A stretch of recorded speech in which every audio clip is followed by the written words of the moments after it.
L'écriture, le livre, il faut faire un effort pour être capable de voir ce qu'on écrit. Quand on chante des chansons, il faut que le public fasse un effort pour être capable de savoir ce qu'on chante des fois de temps en temps ou de comprendre le sens des chansons. La peinture, que ce soit contemporain ou que ce soit figuratif ou que ce soit, mon Dieu, léché comme les vieux peintres, ben, c'est quelque chose qu'on peut voir, qu'on peut toucher. Alors les gens qui sont devant ça sont capables de partir avec ça. Peu importe le genre de peinture, peu importe le style de peinture. Il y a de la couleur, il y a des lignes, il y a des formes. Les gens rêvent devant ça. C'est ce qui fait qu'un tableau, à un moment donné, quand des gens achètent un tableau, ben, ils vont vivre avec ça pour le restant de leur jour. Et ça va faire une fenêtre. Ils vont découvrir toutes sortes de choses dans ces tableaux-là. Tandis qu'une chanson, on s'en rappelle quand elle revient. On ne peut pas vivre avec ça tous les jours, une chanson. Alors c'est ce qui fait que la peinture, pour moi, devenait l'aboutissement de la chanson. Le passage de la chanson à la peinture s'est fait presque automatiquement. De toute façon, j'en avais ras-le-bol. J'étais vraiment fatigué de la scène. Je ne voulais plus rien savoir de ça. Alors, en 79, j'ai demandé à mon gérant une année sabbatique pour être capable de travailler un petit peu le dessin. Je suis toujours en année sabbatique. Je suis très bien et j'apprends toujours. Ce qui est vraiment fantastique avec la peinture, on n'arrête pas d'apprendre.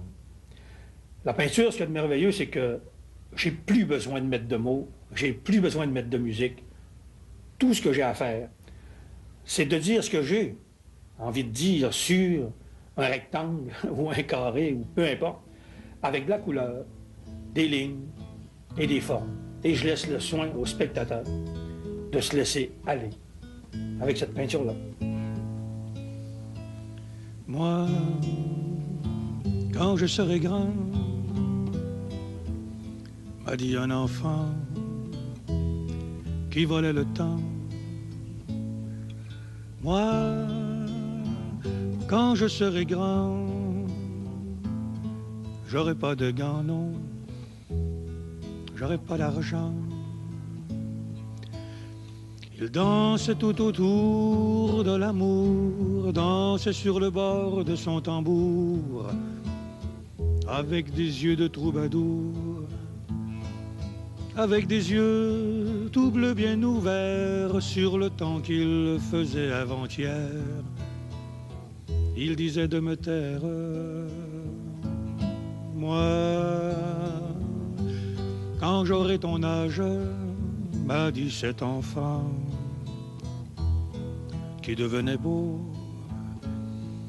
Moi je serai bien sage et te fais le serment, je soignerai les oiseaux. Il voulait dans sa chambre de hibou, dans son jardin grand chien blond et des pommiers à fleurs sans fruits. Il rêvait de tempête en plein mois d'août, jouait les tues, redevenait doux, doucement grandissait sans bruit. Moi, demain je serai maire d'une ville entière. Près de ma maison qu'il disait, toi, tu viendras me voir et chanter le soir toutes tes chansons. Il pouvait construire sur les plages avec sa chaudière à sable tous les châteaux du Moyen-Âge.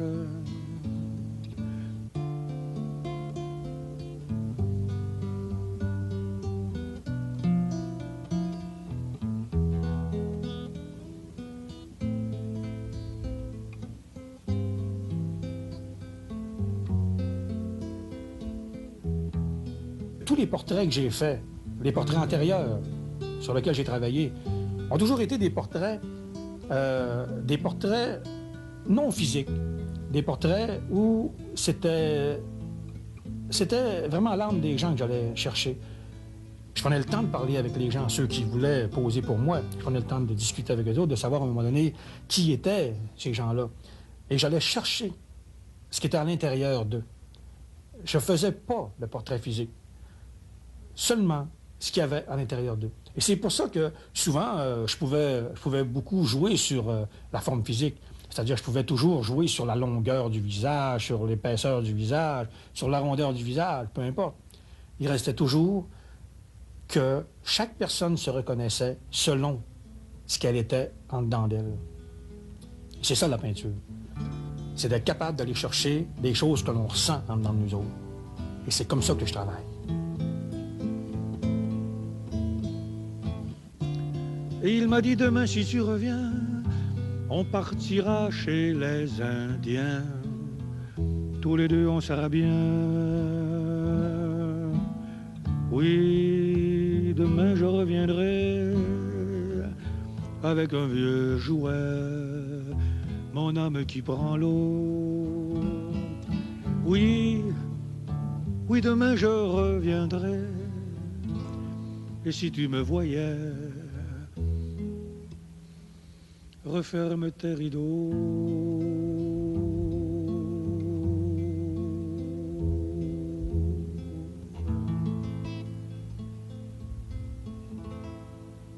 Quand on commence un tableau, habituellement, c'est toujours le tableau qui va nous amener là où lui veut nous amener.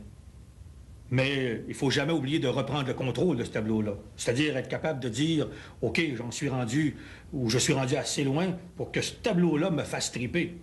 Au moment où le tableau me fait triper, je décide d'arrêter. Et c'est ce qui va faire aussi que quand les gens vont regarder le même tableau, ils vont le regarder, et ils vont triper aussi parce que le tableau va dégager quelque chose. Ils ne triperont pas parce que le tableau va représenter quelque chose.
C'est pas nécessairement une histoire que je vais raconter sur un tableau. C'est pas non plus une anecdote, non. C'est surtout des couleurs qui sont lumineuses, des couleurs vivantes, des couleurs gaies. Je peux pas faire de tableau triste. Je peux pas non plus utiliser la couleur triste. J'aime la gaieté. J'aime bien vivre avec mes tableaux.